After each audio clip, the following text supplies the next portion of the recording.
Bonjour et bienvenue dans JTPT, journal télévisé pour la Thaïlande, journal hebdomadaire, semaine du dimanche 22 octobre 2023. Alors ce coup-ci, on se refait encore une petite vidéo React, car je suis toujours assez inondé de travail. Et puis à la fois, c'est un format qui avait plutôt pas mal plu par rapport aux résultats du sondage. Donc on se refait une petite deuxième dans la foulée, mais vous inquiétez pas, on refera du JT classique par la suite. Alors on commence avec quoi? On va commencer avec un classement mondial des 100 plus belles plages du monde. Alors pourquoi en parler? Parce que justement, il y en a plusieurs de Thaïlande. Alors c'est parti, jetons un petit coup d'œil. Et devinez quoi, la numéro 1 au monde, c'est une plage de Thaïlande. En toute honnêteté, je la connaissais pas, ça s'appelle Koh Kradan. Alors Koh Kradan est l'une des îles de Trang, un groupe d'environ 40 petites îles qui constituent la majeure partie du parc national Hat Chao Mai. De toutes ces îles et îlots, Koh Kradan est peut-être la plus belle et la plus préservée. Bien qu'elle ne se trouve qu'à quelques heures au sud de Phuket et encore plus proche de Koh Phi Phi, Koh Kradan est un monde à part, partageant toute la beauté naturelle mais aussi sans foule ni le bruit.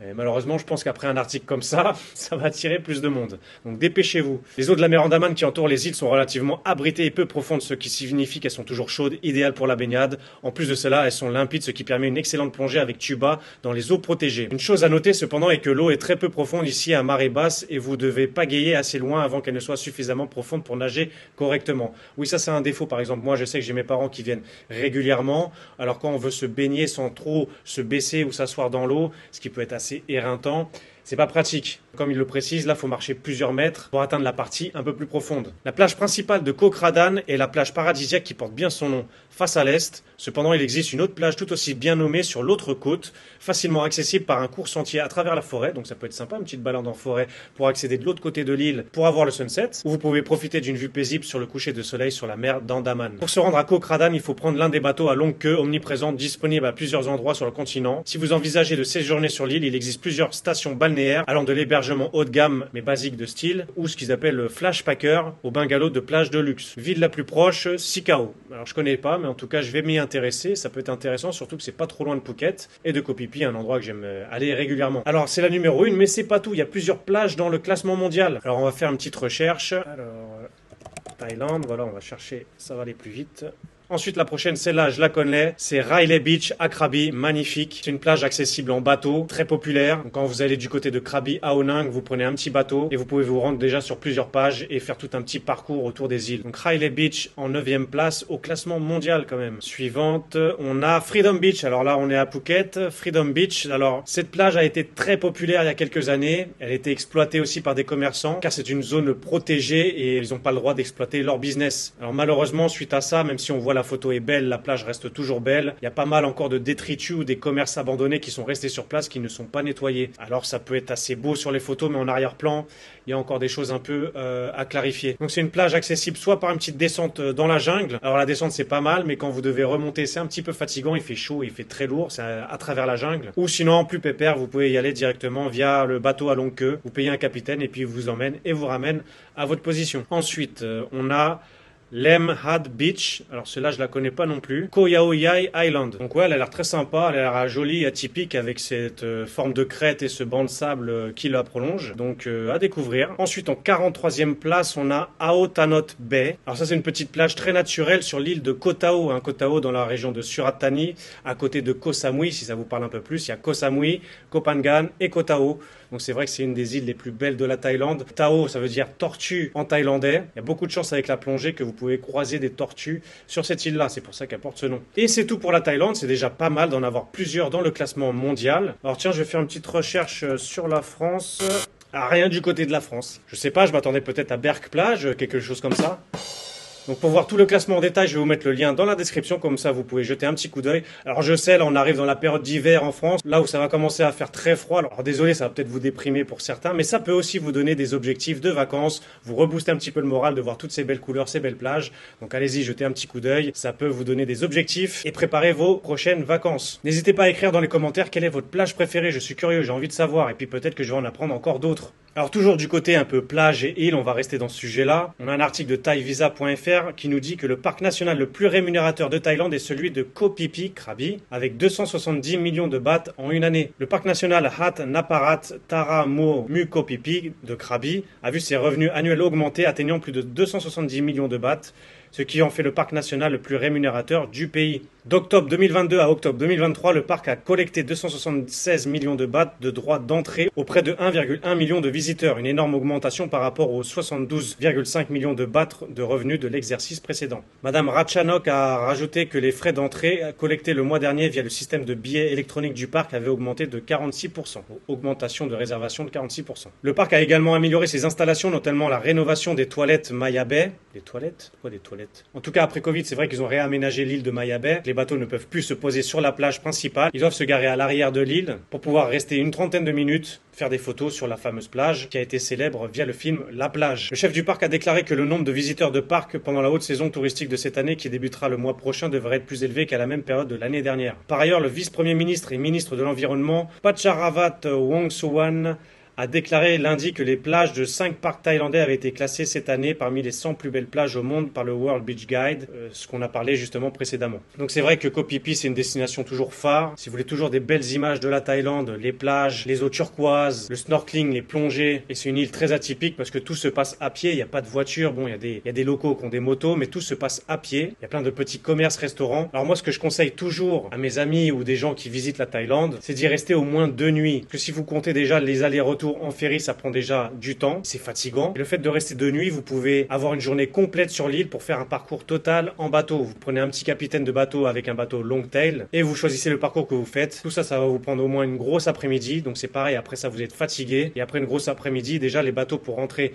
sur Phuket ou ailleurs, ça se termine. Donc vous avez une journée complète. Vous redormez encore une deuxième nuit et vous repartez le lendemain. Comme ça, vous pouvez faire le séjour complet et visiter la totalité des îles de Koh Phi Phi. Allez, ce coup-ci, on passe du paradis à l'enfer, c'est-à-dire le milieu de la nuit. Alors c'est peut-être le paradis pour certains, en tout cas moi j'y arrive plus, j'ai du mal. Alors ce coup-ci c'est du côté de Pattaya, les autorités ont arrêté une vingtaine de transgenres, de ladyboy, produit local. Alors en réponse aux incidents impliquant des femmes transgenres qui perturbent les touristes étrangers autour de Pattaya Beach, des mesures sont prises pour remédier à la situation. Les rapports comprenant des vols, des différends et des blessures physiques. Les autorités ont exprimé leurs inquiétudes face à l'impact négatif sur l'image touristique de Pattaya et ont souligné la nécessité des solutions systématiques, à rapporter Daily News. Alors c'est vrai que ces derniers jours on avait vu une vidéo tournée entre un transgenre, un ladyboy agressant un touriste. Alors on ne sait pas qui est la faute de qui, puis j'ai envie de dire c'est rien de exceptionnel un peu dans le milieu de la nuit, c'est des choses qui peuvent arriver malheureusement. Le 24 octobre, des fonctionnaires de police touristique de Pattaya ont collaboré avec des organismes concernés pour arrêter une 20 personnes transgenres soupçonnées d'avoir causé des troubles. Ah ouais, il y a quand même un sacré gang à Pattaya. De plus de 50 personnes considérées comme à risque élevé ont été identifiées. Leurs renseignements personnels tels que leur résidence actuelle et les raisons de leur séjour à Pattaya ont été enregistrés. Ils sont en train de ficher tous les bandits, le gang des ladyboys. Les informations collectées seront stockées dans l'application Muchanu, développée par l'équipe d'enquête pour classer les suspects. Ces données peuvent être accessibles instantanément via Line si un incident se produit. Donc voilà, un fichage de ladyboy à Pattaya par la police. Donc je pense que ça va les calmer un peu. Alors c'est vrai qu'il faut faire attention, hein. Il y en a beaucoup qui se moquent. Donc beaucoup sont assez susceptibles, donc vous pouvez vous faire attaquer juste pour une moquerie. Et puis il faut pas oublier que derrière, il y aura certainement encore la force d'un homme, hein, malgré les hormones. Vous pouvez vous faire tabasser. Donc c'est pas le bon plan de se moquer.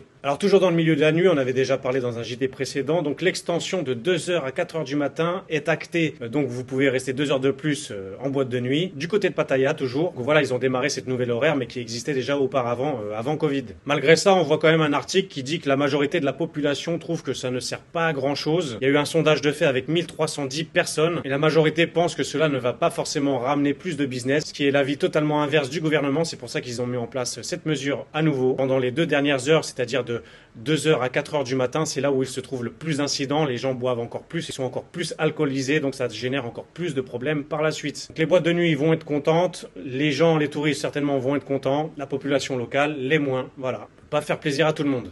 Alors toujours un peu dans la baston, là c'est du côté de Phuket, à Kamala plus précisément. Il y a une grosse descente de la police SWAT armée jusqu'aux dents suite à un incident dans une villa. Alors le 26 octobre à 17h, une force combinée de plus de 30 officiers de l'unité de SWAT de la 8e région et du département de l'immigration de Phuket ont encerclé et attaqué une luxueuse villa au bord de la plage de Kamala. Alors pourquoi? Qu'est-ce qui s'est passé? Alors ils sont pas venus directement comme ça, c'est qu'il y a eu un incident juste auparavant. Leur opération visait des étrangers restant au-delà de leurs limites de visa en Thaïlande et d'autres violations légales, a rapporté Thai Gujarat. Au moment où les agents ont commencé leur perquisition, l'un des hommes étrangers, qui serait originaire d'Inde, nommé Vanuatu, a été retrouvé dans la villa pendant qu'il était resté trop longtemps. Oui, il avait dépassé son visa et il restait encore dans cette villa. Au cours des premières étapes, les agents du département de l'immigration de Phuket et de la police touristique de Phuket, avec l'équipe d'enquête du poste de police de Chalong, se sont rapprochés avec un mandat d'arrêt. Cependant, ils ont été vus par le suspect via les caméras de sécurité de la villa. Avec seulement 4 officiers présents, le suspect et ses associés ont attaqué, blessant les officiers. Donc en fait, oui, il y a une première équipe de 4 officiers d'immigration qui sont venus faire leur enquête et certainement arrêter ces personnes-là qui sont en overstay, en dépassement de visa, et ils se sont fait agresser. Donc je comprends quand même qu'ils ramènent ensuite des renforts. S'ils sont pas habilités à devoir maîtriser des gens agressifs, qu'ils ont appelé des renforts. Après l'assaut, des renforts de l'équipe de SWAT ont été appelés. L'opération qui a suivi a abouti à l'arrestation de 5 hommes étrangers. Tous font actuellement l'objet d'une enquête, le suspect principal étant en garde à vue pour un autre interrogatoire. Alors j'ai entendu un autre article sur les réseaux sociaux que non seulement ils étaient en overstay, mais aussi qu'ils possédaient des animaux sauvages. Sur l'article, on voyait la photo d'un bébé lion. Peut-être qu'au-delà de ça, il y avait aussi un trafic d'animaux sauvages. Donc oui, j'ai retrouvé la vidéo, je vous mets l'extrait. Donc là, on voit l'Indien assaillant qui attaque l'officier. Et du coup, c'est suite à ça qu'ils ont appelé l'équipe du SWAT. Alors quand on regarde un petit peu les commentaires de la publication, on voit que c'est un petit peu moqué. Certains disent des officiers du SWAT juste pour des gens en overstay, en dépassement de visa. Alors oui, ça peut paraître impressionnant. Peut-être que c'est volontaire pour faire passer un message, pour inquiéter ceux qui trichent. Presque c'était nécessaire d'arriver armé comme ça, je sais pas. Alors par contre, il y a un truc que je comprends pas, c'est que les mecs, non seulement, bon déjà, sont en illégalité, c'est une chose. En plus de ça, vous agressez des officiers d'immigration et vous restez dans votre villa, vous attendez. Les mecs, c'est comme dans Seigneur des Anneaux, les 2 tours, ils attendent derrière leur muraille,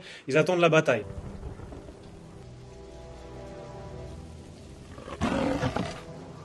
Même pas, ils ont cherché à fuir ou changer d'endroit ou quoi que ce soit. Donc certes, ils vont pas abandonner une grosse villa, mais je sais pas, c'est quand même bizarre. Quel espoir tu as en agressant un officier que derrière il se passe rien? Bah là, pour le coup, ils ont eu la grosse descente, je pense qu'ils n'ont pas été déçus. Autre news, alors souvent dans les JT, on a des fugitifs et ce coup-ci, c'est un Suisse. Il a été arrêté après 8 ans de fuite en Thaïlande. Il est resté beaucoup plus longtemps que les autres, qui restaient quelques mois, voire une année. Donc fugitif qui a quand même réussi à rester 8 ans peinard.